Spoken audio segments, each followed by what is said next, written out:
Magandang umaga mga bata. Magandang umaga po, teacher. Ako nga pala si Binibining Justin at ako ang iyong magiging guro sa araw na ito. Daniela, maaari mo bang simulan ang panalangin? Manalangin tayo sa ngalan ng Ama, ng Anak, ng Espiritu Santo. Panginoon, salamat po sa araw na ito na binigyan niyo po sa amin. Bigay kami ng kaalaman po, Panginoon, sa aming talakayan ninyo. Sa ngalan ni Jesus, Amen. Amen. Muli, magandang umaga mga bata. Magandang umaga po, teacher. Maaari bang pulutin ninyo ang mga basura at ilagay ito sa inyong bulsa dahil mamaya itatapon natin ito sa basurahan. Ngayon, magsiupo na ang lahat. Magtatanan ng liban si teacher. Pag tinawag inyong pangalan, ay sabihin lamang ang narito po teacher at itaas ang inyong kanang kamay. Naintindihan ba? Opo, teacher. Kimberly Rodinas. Narito po, teacher. Daniela Potencialo. Narito, teacher. Magaling! Lahat kayo ay narito ngayon. Bigyan natin ng masagabong kalakpakan ng ating mga sarili. Ngayon, na nandito sa harap si teacher, ano ba ang dapat gawin ng mga bata? Yes, Daniela? Teacher, makinig po mabuti at makilahok. Tama! Kim, ano pa ba? Huwag po maingay, teacher, tapos sumagot sa mga katanungan niyo. Tama! Lahat kayo ay tama! Ngayon, meron kayong nakikitang kakaiba dito sa ating pisara. Ano kaya ito? Yes, Daniela? Teacher, may hardin po at saka mangingisda at may kuweba po. Tama! Kim, ikaw may i-add ka pa ba? Teacher, may mga pananim po, teacher, isda pati bato. Tama! Lahat ng inyong nabanggit ay ito ay konektado sa ating tatalakay mamaya. Mamaya, ihahati ko kayo sa 3 pangkat. Ang pangkat isa ay ang nagre-representa sa hardin o sa isang bukid. Sa pangkat 2 naman, ang i-representa niyo naman ay ang mga mangingisda. At ang pangkat 3 naman ay ang i-representa nila ay ang bukid, ay ang kuweba. Naintindihan ba mga bata? Opo, teacher. Para sa pangkat 1, ito ang pangkat 1 hanggang sa dulo. Ang pangkat 2 naman ay ito hanggang sa dulo. At ito naman hanggang doon sa dulo ang pangkat 3. Kung magtataka kayo kung paano ba maglumigom ng puntos, sa pangkat 1 ay makakatanggap kayo ng iba't ibang mga gulay na i-harvest natin sa inyong hardin. Sa bawat tamang puntos sa inyong bawat tamang sagot sa inyong mga katanungan ni teacher ay magdadagdag ako ng prutas at halaman dito sa inyong basket. Sa pangkat 2 naman, ang mga malilikom yung puntos sa bawat tama niyong sagot ay ang mga isda o mga hayop na makikita sa dagat. Sa bawat tamang sagot niyo ay bibigyan ko kayo ng puntos ng isda o kahit ano pang lamang dagat. Naintindihan ba? Opo, teacher. Sa pangkat 3 naman ay ang nasa kuweba, bibigyan ko kayo sa bawat tamang puntos ninyo ng mga iba't ibang bato na matatagpuan sa loob ng kuweba. Naintindihan ba mga bata? Opo, teacher. Ngayon, may inihanda si teacher na isang kwento. Gusto niyo bang makinig ng kwento? Opo, teacher. Ang kwentong ito ay, ang pamagat ng kwentong ito ay ang hanap buhay ng magkakapatid. Pag binasa ni teacher, mga bata, ay basahin ko muna, pagkatapos ay susundan nyo si teacher. Naintindihan ba? Opo, teacher. Okay. May 3 magkakapatid na sina Mang Juan, Aling Rosa at Mang Teryo. May 3 magkakapatid na sina Mang Juan, Aling Rosa at Mang Teryo. Sila ay naninirahan sa isang maliit ngunit masaganang baryo. Sila ay naninirahan sa isang maliit ngunit masaganang baryo. Kung saan sagana sa likas na yaman. Kung saan sagana sa likas na yaman.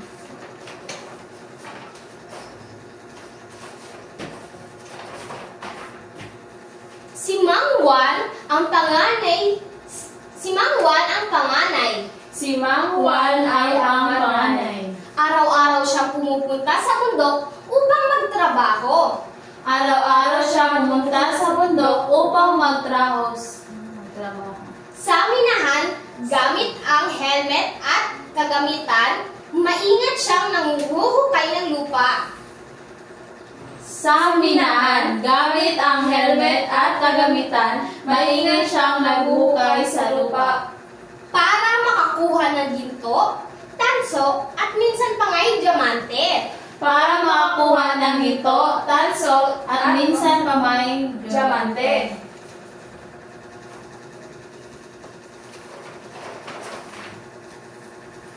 Ang pangalawa sa magkakapatid ay si Aling Rosa. Ang pangalawa sa magkakapatid ay si Aling Rosa. Siya ay isang masipag na magsasaka. Siya ay isang masipag na magsasaka. Sa kanyang bukurin, makikita ang tanim niyang talong, kamatis at niyog. Sa kanyang bukirin, makikita ang kanyang talong, kamatis at niyog. Mayroon din siyang mga punong kahoy na magbibigay ng lilim at prutas. Mayroon din siyang mga punong kahoy na nagbibigay ng lilim at prutas.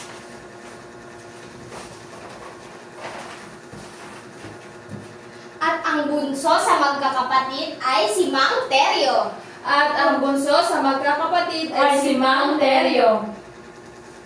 Siya naman ay isang mangingisda. Tuwing madaling araw, sumasakay siya sa kanyang bangka. Siya naman ay isang mangingisda. Tuwing madaling araw, sumasakay siya sa kanyang bangka. At pumapalaot sa ilog, at minsan naman sa dagat. At pumapalaot sa ilog at minsan naman sa dagat. Dito siya nangingisda at minsan ay nakakakuha siya ng mga kabibe, corals, at perlas. Dito siya nangingisda at minsan ay nakakakuha rin ng kabebe, coral at perlas. Sa pamamagitan ng pangingisda niya, napapakain niya ang kanyang mga anak at nakakapagbenta siya sa palengke. Sa pamamagitan ng pangingisda niya ay nakapakain niya ang kanyang mga anak at nakapagbenta sa palengke.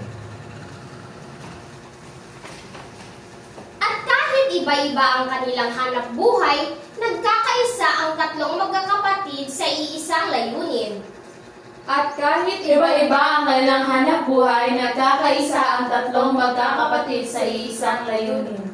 Ang pangalagaan at gamitin ng tama ang mga likas na yaman ng kanilang baryo. Ang pangalagaan at gamitin ng tama ang mga likas na yaman ng kanilang baryo. Dahil alam nila, kung aalagaan ang kalikasan, ito rin ang magbibigay ng kabuhayan sa susunod na henerasyon. Dahil alam nila kung aalagaan ang kalikasan, ito rin ang magbibigay ng kabuhayan sa susunod na henerasyon. Naintindihan niyo ba ang storyang ipinahatid ng ating kwento, mga bata? Opo, teacher! Sino-sino kaya ang tauhan sa kwento? Yes, Daniela? Teacher, si Manguan po, si Aling Rosa at si Mang Teryo po. Magaling! Ano-ano ang kanilang mga inalagaan o ano ang trabaho nila?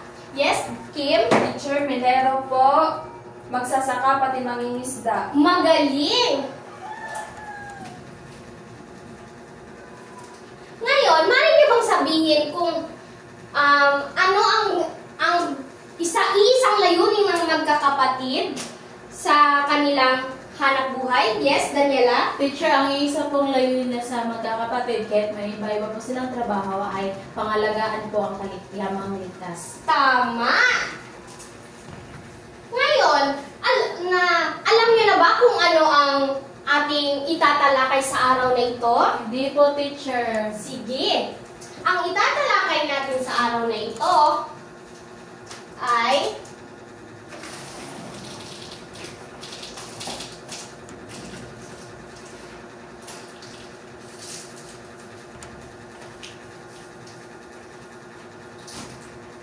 bang basahin mga bata? Mga pangunahing likas na yaman ng bansa.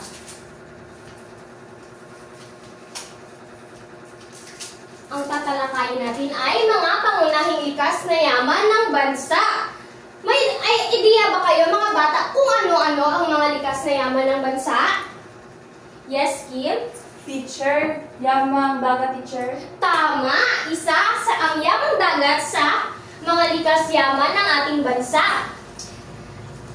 Ngayon, itatalakay ni teacher ang tatlong pangunahing likas na yaman ng ating bansa. Una na diyan ay ang yamang lupa. Sabay-sabay nating basahin.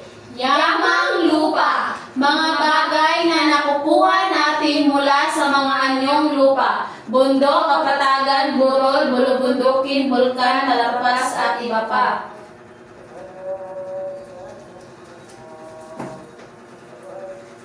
Narito ang mga halimbawa ng mga yaman na matatagpuan natin sa lupa o sa yamang lupa.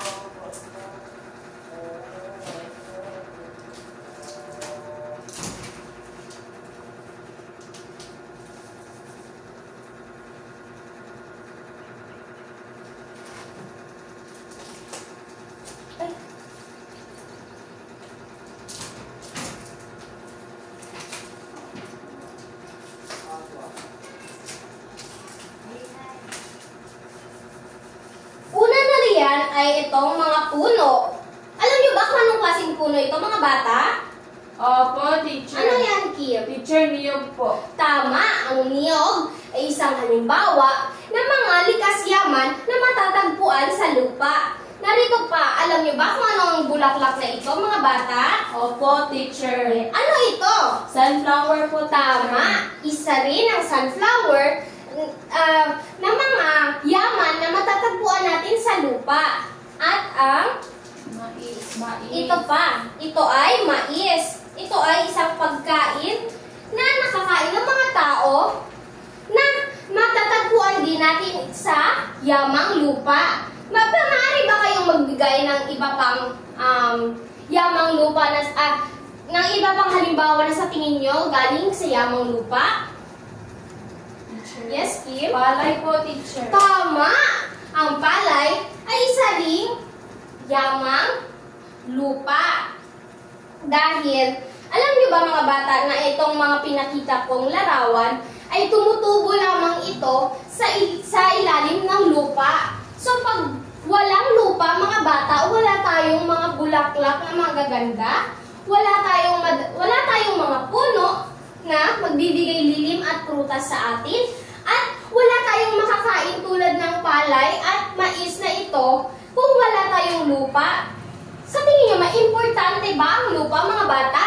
Opo, teacher. Tama, importante ito. Tulad na lamang sa palay.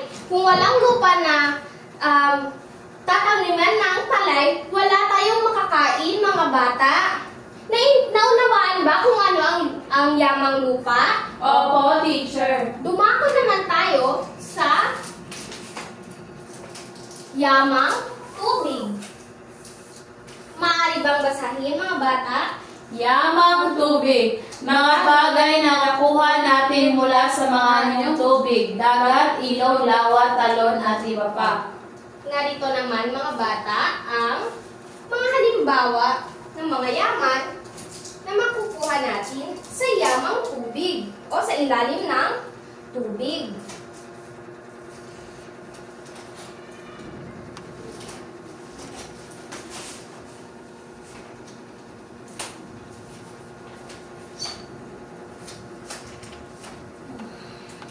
Alam niyo ba kung ano ito, mga bata?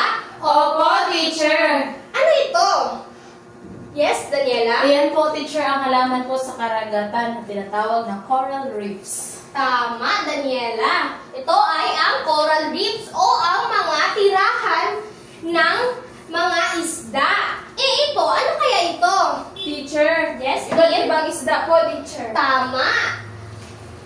Ang iba't ibang isda naman ay matatagpuan din natin sa ilog, sa dagat, sa lawa, at sa iba iba pa ang anyong lupa. Ngayon, ito, ano kaya ito? Yes, Daniela? Perlas po, teacher. Tama. Saan kaya matatagpuan ang perlas? Teacher, Kim? sa karagatan po, teacher. Tama.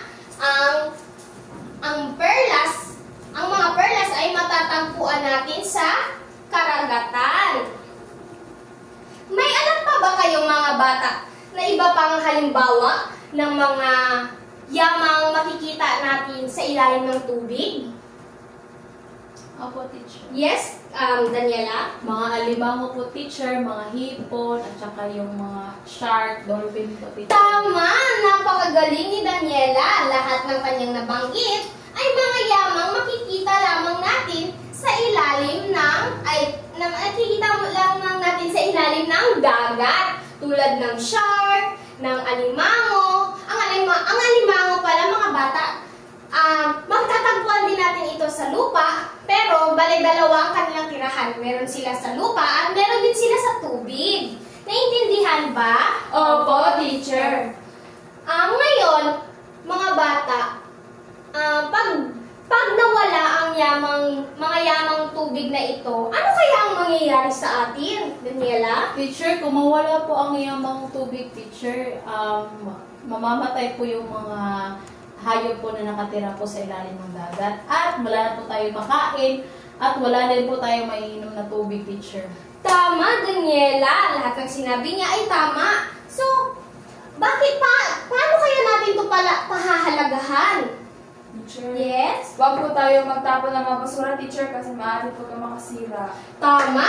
Tama ang sinabi mo, Kim. Ngayon, naintindihan niyo na ba kung ano-ano ang mga yamang likas? Opo, teacher. Ngayon naman, pupunta tayo sa yamang mineral. Mali niyo bang basahin ito, mga bata? Yamang mineral, mga bagay na namimina at nakukuha mula sa kabundukan o ilalim ng lupa. Narito ang mga halimbawa ng mga yamang mineral. Pamilyar ba kayo sa tawag na sa pangalang yamang mineral, mga bata? Opo, teacher. Yun po ba yung teacher, yung mineral water, teacher? No! Hindi iyon. Ang yamang mineral ay ang mga yaman na matatagpuan natin sa ilalim ng lupa pag hinukay natin ito. Katulad lamang ng... Alam niyo ba kung ano ito? Opo, teacher. Ano yan?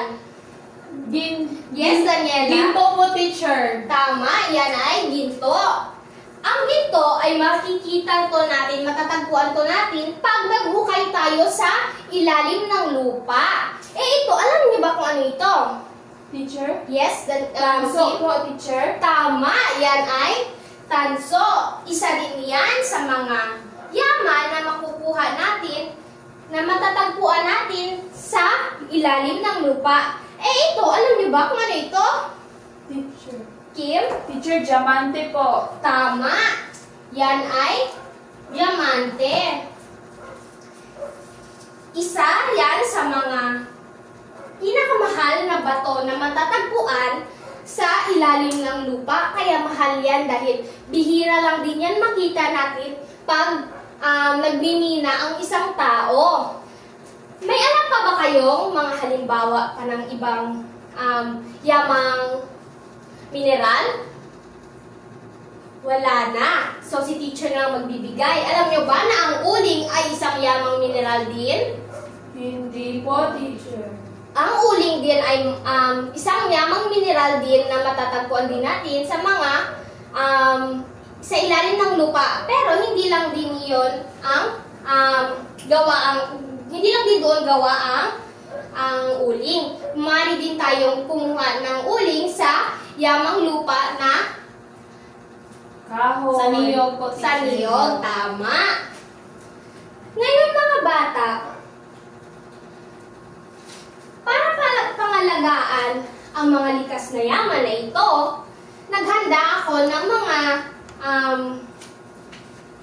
halimbawa kung paano natin, di ba nga kahalaga ang mga likas yaman na itinuro ni teacher. Ngayon, alam niyo ba kung paano ito pangalagaan?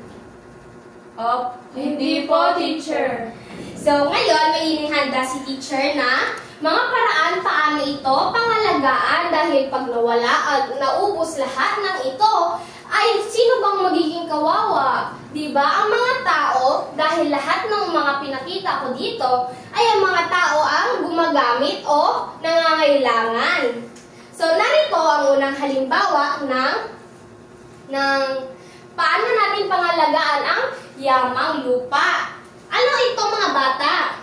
Nagtatanim po, teacher. Tama, ito ay nagtatanim ng mga puno na nakakatulong ito para hindi mapinsala ang lupa at maiwasan natin ang pagbaha. Alam niyo ba na malaki ang tulong ng mga puno para sa kung umuulan at nagkakaroon ng bagyo, ang puno ang pangunahing tumutulong sa atin dahil hinihigop nila ang tubig na dala ng isang bagyo. So, mas nababawasan yung tubig na napupunta sa atin. Alam niyo ba yun, mga bata? Opo, teacher. Tama. Kaya kailangan natin magtanim ng puno para mayroong makakatulong sa atin sa tuwing may sakuna o ulan. Eto mga bata, ano kaya ito? Ay, hindi pa yan. Ito pa pala mga bata. Ano ito? Yes, Daniela? Pinuputol po nila yung mga kahoy, teacher. Tama. Maliliit na mga kahoy. Tama.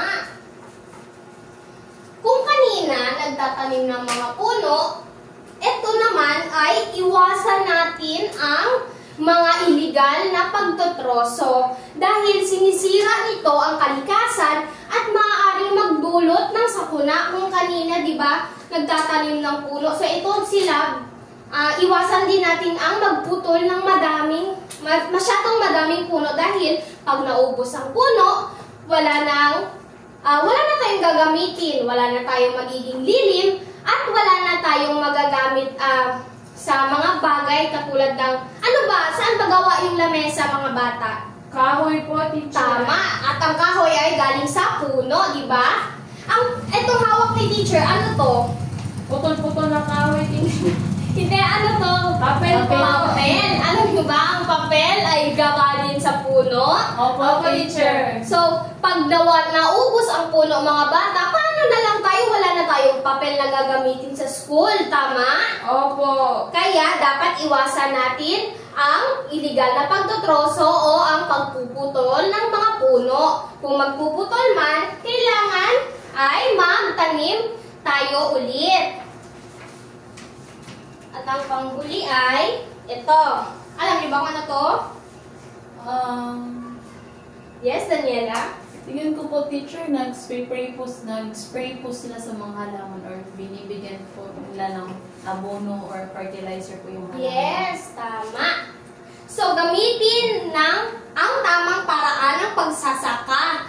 So, dapat gumamit tayo ng tamang paraan ng pagsasaka para mapanatiling mayaman at mataba ang lupa sa loob ng mahabang panahon. Dahil alam niyo ba mga bata, na pag ang lupa ay hindi na, parang wala nang sustansya doon, hindi din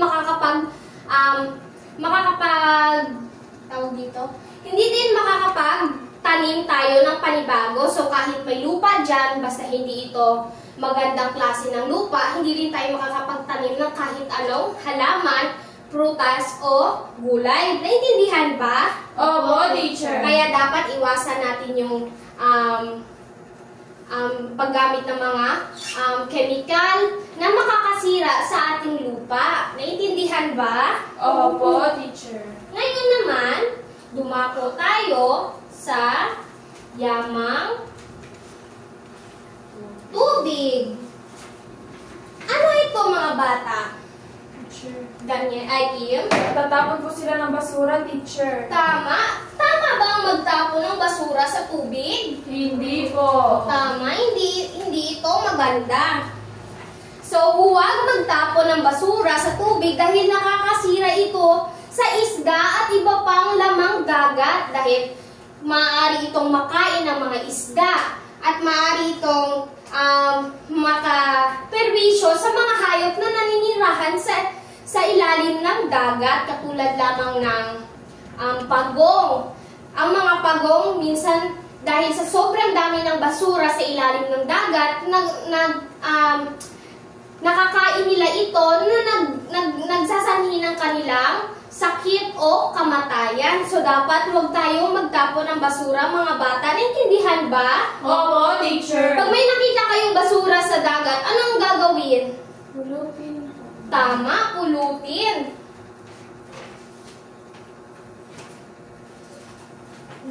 Narito pa ang isang halimbawa. Ano kaya ito? Teacher, Yes, Kim?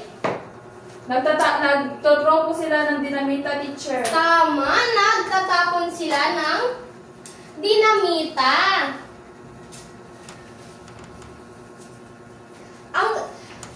Iwasan natin ang illegal na paraan ng pangingisda tulad ng pagtatapon ng dinamita.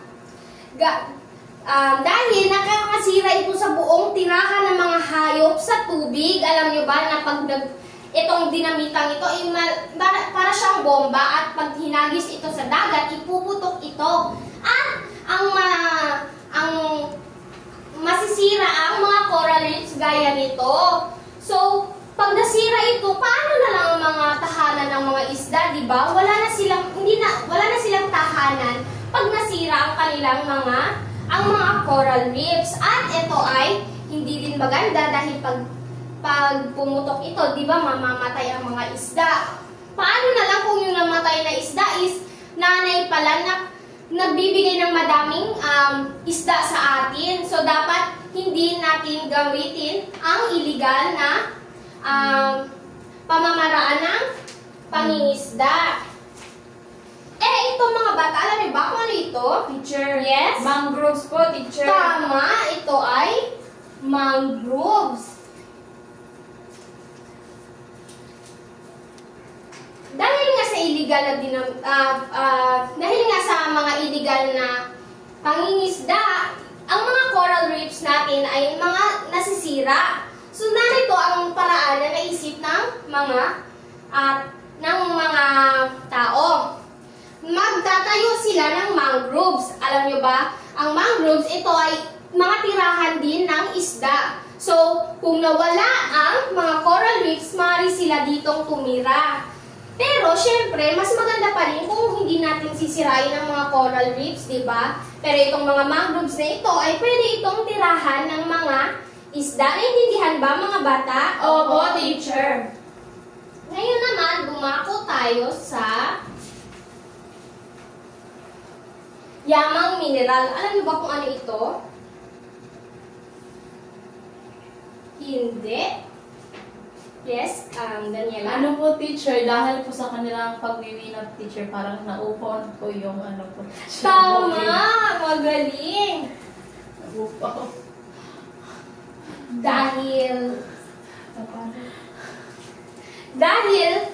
Dahil sa illegal na pagmimina, ito ang tawag dito sa lugar na ito ay ito ang tawag dito sa lugar nito ay ang Sierra Madre. Alam niyo ang Sierra Madre, no, di ba ngayon wala na yan. Noon, imagine nyo na lang ganito kadami ang mga puno riyan. Pero dahil nga sa illegal na pagmimina, ganito na ang itsura ng Sierra Madre ngayon. Alam nyo ba na ang Sierra Madre ay ang tinatawag na backbone of Luzon dahil ito ay ang unang humaharang sa malakas na bagyo mula sa karagatang Pasipiko o galing mga bagyong galing sa Pacific Ocean bago yan makarating sa atin o sa Luzon, ay dito muna sila dumadaan sa Sierra Madre. So yung malalakas na ulan at tubig na dala nila ay hinihigop ng Sierra Madre bago makarating doon sa Luzon. So, kung sa tingin niyo mga bata, pag naubos na lahat ng mga puno dito, di ba?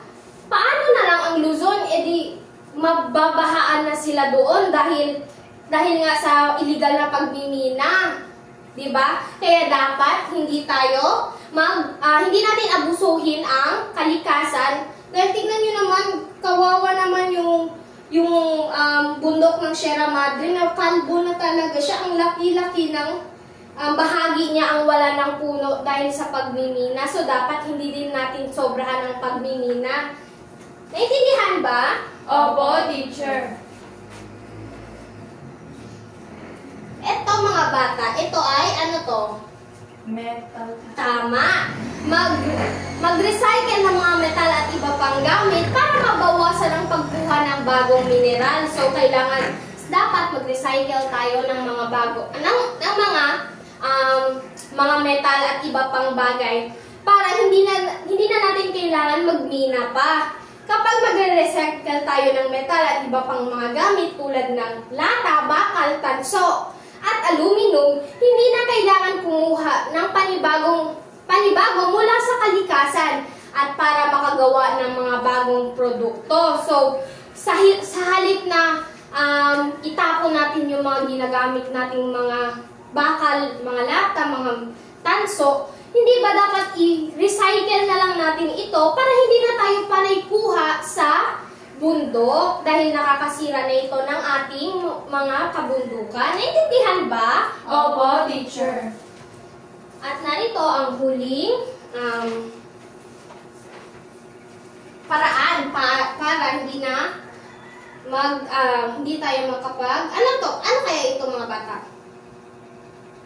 Save energy, teacher. Tama, ito ay mag-save ng Kuryente. energy. Yes, ang kuryente. Ang pagtipid ang pagtipid ng paggamit ng enerhiya tulad ng kuryente upang hindi maubos agad ang mineral resources. Kung tatanungin nyo, ano ang kinalaman ng kuryente sa mineral resources? Ang kuryente ay sa maraming lugar ay nanggaling mula sa power plants. At ang mga gumagamit ng coal o uling, langis at natural gas na mga halimbawa ng yamang mineral. So kung yung mga gamit natin sa bahay na susobrahan sa kuryente, alam nyo na gamit doon ay mga coal at mga langis na kinukuha din natin sa kabundukan o sa mga yamang mineral. Teacher, may Yes? tanong po ako, teacher. Yung langis po ba, teacher, kabilang po siya sa yamang mineral, teacher? Yes, Daniela. Kabilang ito sa yamang mineral dahil ang langis ay matatagpuan natin sa pinakailalim ng lupa. So, pag nasobrahan din tayo ng paggamit ng kuryente, syempre mas madami tayong kukuning langis. At alam nyo ba, nahihirapan ang ating gobyerno sa makahanap ng langis kaya import tayo galing sa ibang bansa. Kaya dapat magtipid tayo ng kuryente dahil kung lagi na lang tayo mag-i-import, baka maubusan din tayo ng pondo. Ngayon mga bata, naintindihan ba ang lahat ng mga sinabi ni teacher? Oo, teacher. Sino makakapagsabi dito bakit importante ang mga yamang ito? Yes, Daniela? Teacher, importante po ang yaman na ito dahil ito po yung pinagkukunan po natin ng pagkain po sa araw-araw at ito po din po nagsisilbing hanap buhay po natin sa mga tao po, teacher. Tama! Lahat ng yamang yan ay nagbibigay sa atin ng pagkain at hanap buhay tulad ng yamang lupa na nagsasaka tayo at nagtatanim, yamang tubig na nagbibigay sa atin ng isda na kinakain natin, at yamang mineral na nagbibigay sa atin ng hanap buhay Ngayon, mali ba kayong magbigay ng halimbawa paano nyo aalagaan ang mga yamang ito? Sino makakapagbigay? Bibigyan ko ng 3 puntos. Yes, Daniela? Ano yung teacher? Okay. Teacher, yung yamang lupa po ay iwasan po magbutol po, teacher, yung mga batang kahoy po, teacher. At tapos magtanim po. Sa yamang tubig po, teacher, iwasan po yung pagtapon ng basura at paggamit ng dinamita, teacher. At yamang mineral po, iwasan po na sobraan po yung pagbimina po, teacher. At mag-recycle po yung mga bakal po, teacher. Tama! Dahil dyan, may 3 puntos ang pangkat 1. Alam nyo ba yung amazing clap, mga bata? Opo, teacher. Bigyan natin ng amazing clap si Daniela. 1, 2, 3. 1, Zing, zing, zing! Amazing! Ngayon na naintindihan na natin ang ating tinalakay, magbibigay muna si teacher ng activity para malaman kung talaga bang natuto kayo sa mga sinabi ni teacher kanina. So ito ay punan ang bawat patlang sa talahayaan tungkol sa tatlong uri ng yamang likas. Isulat kung saan ito matatagpuan. Isusulat nyo lamang ang kung saan ito matatagpuan, kung sa ilalim ba ng lupa, sa tubig, sa dagat. Magbigay kayo ng isang halimbawa at para saan ito ginagamit. Bibigyan ko lamang kayo ng 5 minuto para matapos ang aktibidad na ito. Naintindihan ba mga bata? Opo, teacher. Narito ang sa group 1, sa group 2, at group 3. Tapos na ba mga bata? Tapos na po, teacher! Magaling! Dahil lahat kayo ay mabubuti at tahimik na ginawa ang inyong mga aktibidad, lahat kayo ay bibigyan ko ng 2 puntos.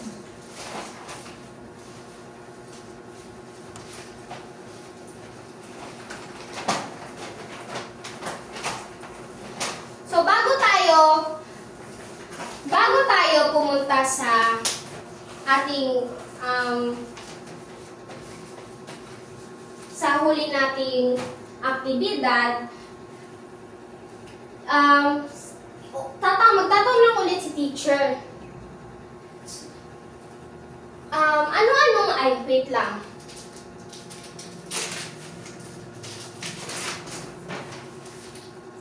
Magtatanong si teacher ulit bago tayo pumunta sa ating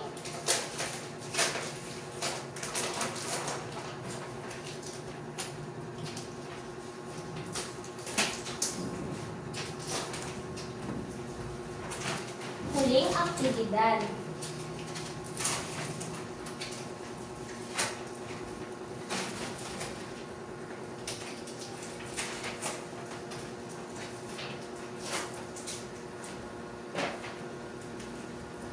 Maaari niyo bang sabihin sa akin kung ano-ano ang mga likas yaman na tinalakay ni teacher ngayong araw? Teacher, Yes, Kim? ang mga likas na yaman po na tinalakay nyo ay yamang lupa, yamang dagat, at yamang mineral. Tama! Magaling, Kim. Ngayon, sino maaaring makapagsabi kung paano natin aalagaan ang yamang lupa? Yes, Daniela? Teacher, magtanim po at magtanim po din sa yamang tubig po, magtanim po na yung mga mangroves para po Yes. may tirahan yung mga isda. Tsaka sa yamang mineral po is mag-recycle po, teacher, para magamit po para hindi na po palagi magkukuha ng yamang mineral po, teacher. Tama. Ngayon, para sa huling tanong ni teacher,